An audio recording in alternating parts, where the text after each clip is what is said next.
Hello दोस्तों, study the vision से मैं नीरज मिश्रा। आज हम लोग दक्षिणी अमेरिका महाद्वीप के 7वें सीरीज पर बात करेंगे, जिसमें यह 7वीं सीरीज किसकी होगी तो इस पर यह विशेष रूप से अर्जेंटीना देश पर फोकस होगी। अर्जेंटीना की क्या क्या विशेषताएं हैं इस पे हम लोग बात करेंगे। जो पंपास के घास का मैदान पाया जाता है इसी अर्जेंटीना में पाया जाता है, जो विश्व का एक महत्वपूर्ण घास का मैदान है। इससे पहले हम लोग 6 सीरीजों पर बात कर चुके थे। अच्छा, एक हमने शब्द का प्रयोग किया था, भूतों का शहर। अच्छा, जो भी हमारे दोस्त देख रहे हैं इस सीरीज को तो यह कमेंट करके जरूर बताएंगे कि भूतों का शहर किसे कहते हैं। और दूसरा हमने पूछा था कि चिली में एक शराब का व्यापक उद्योग का केंद्र है, किसे कहा जाता है। इस पे भी आप लोग हमको कमेंट करके जरूर बताइएगा कि चिली देश में कौन सा ऐसा शहर है जो शराब उद्योग के लिए प्रसिद्ध है। आइए अगली सीरीज पर हम लोग बात करें अर्जेंटीना पे। अर्जेंटीना में यहाँ पर हम लोग बात किए थे कि एक पठार है। कौन सा पठार है? यहाँ पर एक पठार है जिसको हम कहते हैं पेंटागोनिया का पठार। कौन सा पठार कहते हैं? पेंटागोनिया का पठार। पेंटागोनिया का पठार। पेंटागोनिया का जो पठार है इसे शीत मरुस्थल का उदाहरण भी मानते हैं। क्यों ऐसा होता है? यह जो पेंटागोनिया का पठार है, पहले तो यह समझते हैं कि यह मरुस्थल में कैसे कन्वर्ट हो रहा है। यदि हम लोग बात करें तो अभी हम लोग बात कर रहे हैं तो ये ग्लोब पे देखते हैं कि यह जो 0 डिग्री रेखा है, कौन सी 0 डिग्री रेखा, इससे 30 डिग्री नॉर्थ या 30 डिग्री साउथ इनके बीच यह 0 डिग्री अक्षांश रेखा हो गई। कौन हो गई? 0 डिग्री अक्षांश रेखा हो गई। इसके 30 डिग्री नॉर्थ और 30 डिग्री साउथ इनके बीच व्यापारिक कोण का प्रभाव होता है। किस कोण का? व्यापारिक कोण का प्रभाव होता है। किसके किसके बीच होता है? 30 डिग्री नॉर्थ और 30 डिग्री साउथ के बीच व्यापारिक कोण का प्रभाव होता है।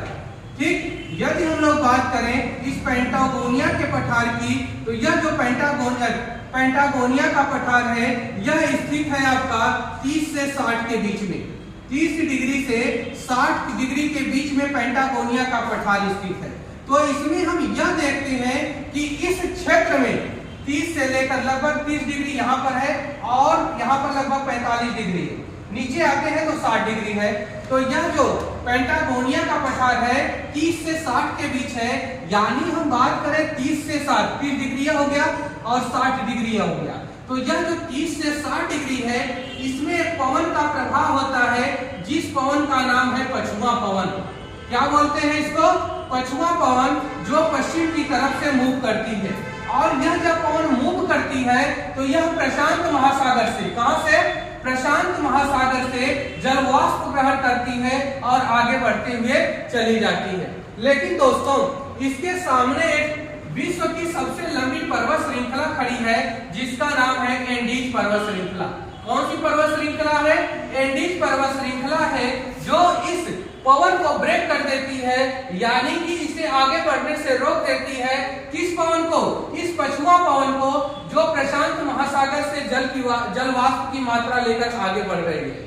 जब यह ब्रेक कर देती है तो इसके पश्चिमी किनारे पे तो पर्याप्त वर्षा होती है, लेकिन पूर्वी जो किनारा इसका है, यह किनारा है, यह वृष्टि छाया क्षेत्र हो जाता है, जिसके कारण यह जलवाष्प से भरी हुई वायु इसको क्रॉस नहीं कर पाती है और यह पूरा क्षेत्र शुष्क क्षेत्र बन जाता है, जिसके कारण यह पेंटागोनिया का पठार धीरे धीरे मरुस्थल के रूप में कन्वर्ट हो रहा है। और इसी पठार पर एक ऊंट प्रजाति की, किसकी? ऊंट प्रजाति का एक जानवर पाया जाता है जिसका नाम है लामा। क्या नाम है? लामा। और इस जानवर की खास बात क्या है कि यह ऊंट प्रजाति का है और यह इस पूरे क्षेत्र में, इस पूरे पर्वतीय इलाके में बोझा ढोने के काम में आता है। और जानवर का क्या नाम है? तो इस जानवर का नाम है लामा। आगे बढ़ते हैं तो अर्जेंटीना में यह पूरा शीतोष्ण कटिबंधीय क्षेत्र है। कौन सा है? शीतोष्ण कटिबंधीय क्षेत्र है। और इस शीतोष्ण कटिबंधी में एक घास का मैदान पाया जाता है जिसे हम पंपास कहते हैं। क्या कहते हैं? पंपास कहते हैं, जो विश्व प्रसिद्ध घास का मैदान है। क्या नाम है? पंपास। और इसी से जस्ट थोड़ा सा ऊपर वाला इलाका है, यहाँ पर एक घास का मैदान पाया जाता है जिसको ग्रांड चाको बोलते हैं। क्या बोलते हैं? ग्रांड चाको। यह भी बहुत महत्वपूर्ण घास का मैदान है। कौन सा? ग्रांड चाको।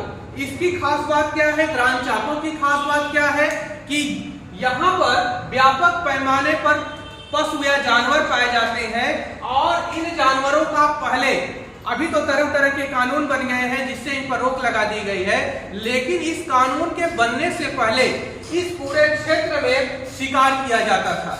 इसलिए इस ग्रांड चाको के घास के मैदान को हंटिंग लैंड के नाम से जानते थे, यानी कि शिकार भूमि के नाम से जानते थे। किसे जानते थे? इस ग्रांड चाको के घास के मैदान को। और दोस्तों एक बात और, इस घास के मैदान में एक वृक्ष पाया जाता है जो अत्यंत कठोर होता है। उसका जो उसकी बोलते हैं, क्या बोलते हैं, टहनियां इतनी कठोर होती हैं कि उसको काटना आसान नहीं होता है। इसीलिए इस क्षेत्र में वृक्ष पाया जाता है उसका नाम है क्वेब्रेको। क्या नाम है? क्वेब्रेको।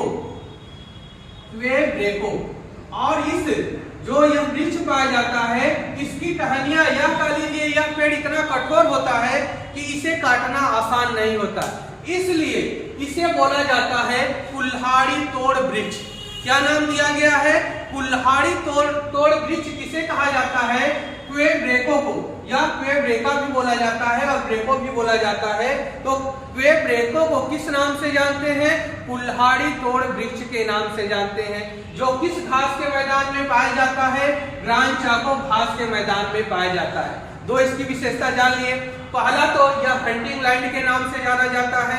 क्यों जाना जाता है? कि इस क्षेत्र में व्यापक पैमाने पर जानवर पाए जाते हैं, जो जब तक कानून नहीं बना था तब तक इस क्षेत्र में दूर दराज से लोग शिकार करने के लिए आते थे।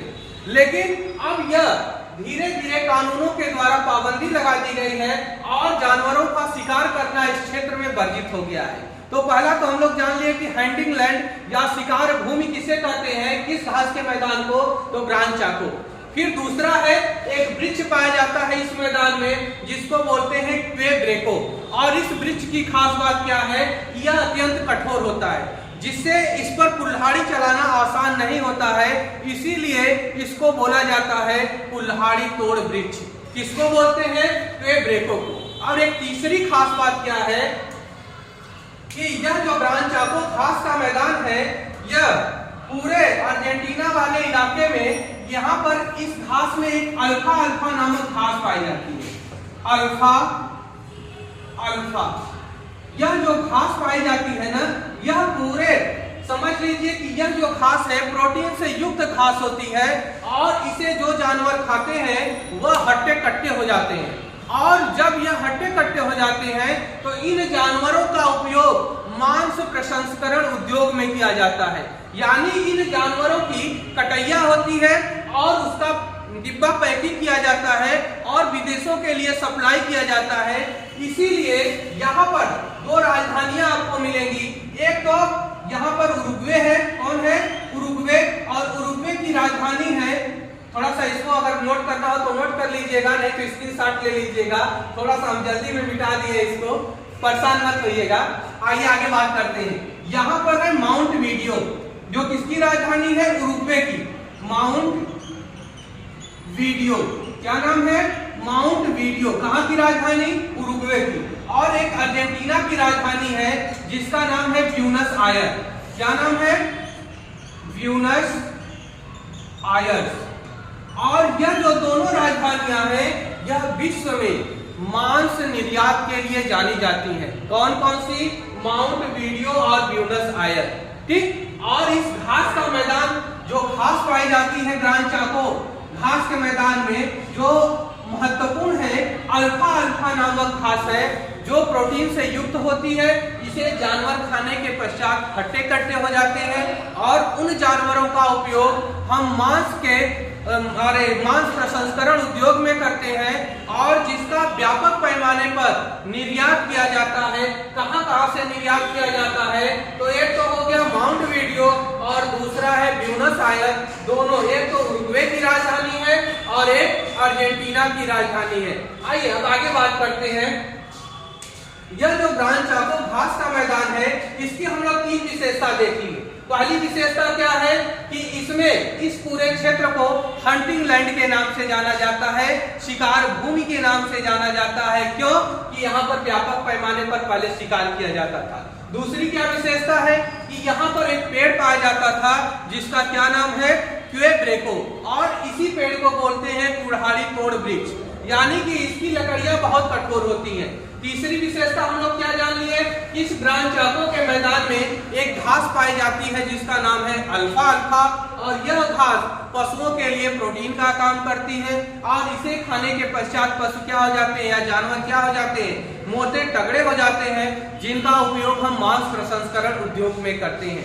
यह तीनों विशेषता इस घास के मैदान की है जिसका नाम है ग्रान चाको घास का मैदान, जो मुख्य रूप से अर्जेंटीना, उरुग्वे और ब्राजील के कुछ क्षेत्रों में पाई जाती है। अब यह हो गई पूरी अर्जेंटीना की। हाँ, एक चीज और, एक पॉइंट और छूट रहा था इसमें, आइए इसको भी देख लेते हैं। यहाँ पर है बाहिया प्लंका, यह हो गया ब्यूनस आयर्स, और यहाँ पर स्थित है एक इसका महत्वपूर्ण शहर है जिसका नाम है वाहिया प्लंका, वाहिया ब्लांका। क्या नाम है? वाहिया ब्लांका। और इसी से जस्ट ऊपर आपको एक स्थान और मिलेगा जिसका नाम है रोजेरियो। ठीक, इधर हो गया वाहिया प्लंका, इधर हो गया रोजेरियो, और यहां से लेकर वाहिया प्लंका तक यह पूरा क्षेत्र शीतोष्ण कटिबंधीय क्षेत्र होने के कारण यह पूरा क्षेत्र गेहूं के उत्पादन के लिए विशेष रूप से जाना जाता है। कहां से कहां तक? वाहिया प्लंका से रोजेरियो तक। और इस पूरे क्षेत्र को बोला जाता है गेहूं की अर्धचंद्राकार पेटी, हाफ मून रीजन। इसे कहते हैं वाहिया प्लंका से रोजेरियो तक के क्षेत्र को हाफ मून रीजन कहते हैं, जो गेहूं के उत्पादन के लिए विशेष रूप से जाना जाता है। इसीलिए इसको अर्धचंद्राकार गेहूं की पेटी कहा जाता है। अर्धचंद्राकार गेहूं की पेटी के नाम से किस क्षेत्र को जानते हैं? तो वाहिया प्लंका से रोजेरियो तक का जो क्षेत्र है उसे हम गेहूं की पेटी या अर्धचंद्राकार गेहूं की पेटी के नाम से जानते हैं। और यह क्षेत्र गेहूं के उत्पादन के लिए विशेष रूप से जाना जाता है। कौन सा क्षेत्र? वाहिया प्लंका से रोजेरियो तक का क्षेत्र। आइए एक बार रिवीजन करते हैं। यहाँ पर है पैटागोनिया का पठार। कौन सा पठार है? पैटागोनिया का पठार, जो एक शीत मरुस्थल के रूप में धीरे धीरे कन्वर्ट हो रहा है। क्यों? कि यहाँ पर पछुआ पवन का प्रभाव होने के कारण यहाँ पर बरसात एंडीज पर्वत क्या करता है, इस मानसूनी पवनों या कह लीजिए कि जो जलवाष्प से भरी पछुआ पवनें हैं, इनको एंडीज पर्वत ब्रेक कर देता है, जिसके कारण वर्षा तो पश्चिमी तट पर होती है लेकिन पूर्वी तट वृष्टि छाया क्षेत्र हो जाता है, और इन क्षेत्रों में नाममात्र की वर्षा होती है। इसीलिए यह जो पैटागोनिया का पठार है धीरे धीरे मरुस्थल के रूप में कन्वर्ट हो रहा है। और इसी क्षेत्र में एक हम बताए थे कि ऊंट प्रजाति का एक जानवर पाया जाता है जिसका नाम है लामा, और यह किसके उपयोग में होता है? तो यह बोझा ढोने के काम में आता है। आगे बात किए थे हम लोग ग्रान चाको पंपास की बात कर लिए कि अर्जेंटीना में विश्व प्रसिद्ध घास का मैदान पाया जाता है जिसे हम पंपास कहते हैं। फिर हम लोग बात किए ग्रान चाको पर। ग्रान चाको की 3 महत्वपूर्ण विशेषता है। पहला कौन सी है? तो यहाँ पर इसको हंटिंग लैंड के नाम से जानते हैं, यानी शिकार भूमि के नाम से जानते हैं। क्यों शिकार भूमि के नाम से जानते हैं? क्योंकि पहले क्या करते थे, इस क्षेत्र में जानवर व्यापक रूप से पाए जाते थे और लोग दूर दराज से यहाँ पर शिकार खेलने के लिए आया करते थे। लेकिन अब तरह तरह के कानूनों द्वारा इन पर पाबंदी लगा दी गई है, लेकिन आज भी इसे हंटिंग लैंड के नाम से जानते हैं। किस मैदान को? ग्रान चाको के मैदान को। और दूसरी विशेषता हमने बताया कि यहाँ पर क्वेब्रेको नामक एक वृक्ष पाया जाता है जिसकी लकड़ियां अत्यंत कठोर होती हैं, इसलिए इस पर कुल्हाड़ी चलाना आसान नहीं होता है, इसीलिए इसको बोलते हैं कुल्हाड़ी तोड़ वृक्ष। किसे बोलते हैं? क्वेब्रेको को बोलते हैं। तीसरी विशेषता क्या थी कि इसी क्षेत्र में अल्फा अल्फा नामक घास का मैदान या घास पाई जाती है जो पशुओं के लिए प्रोटीन युक्त होती है और जिसे पशु खाकर हत्या करते हो जाते हैं, जिनका उपयोग हम मांस प्रसंस्करण उद्योग में करते हैं। यदि दोस्तों यह वीडियो पसंद आ रहा है तो अपने दोस्तों में थोड़ा सा शेयर करने का प्रयास करिएगा, क्योंकि यह जैसे ही पूरी सीरीज खत्म होगी तो हम एक टेस्ट की व्यवस्था किए हैं, वह टेस्ट आप लोगों से लेंगे और अगर टेस्ट में जो व्यक्ति अव्वल नंबर लाएगा उसके लिए कुछ न कुछ व्यवस्था जरूर करेंगे।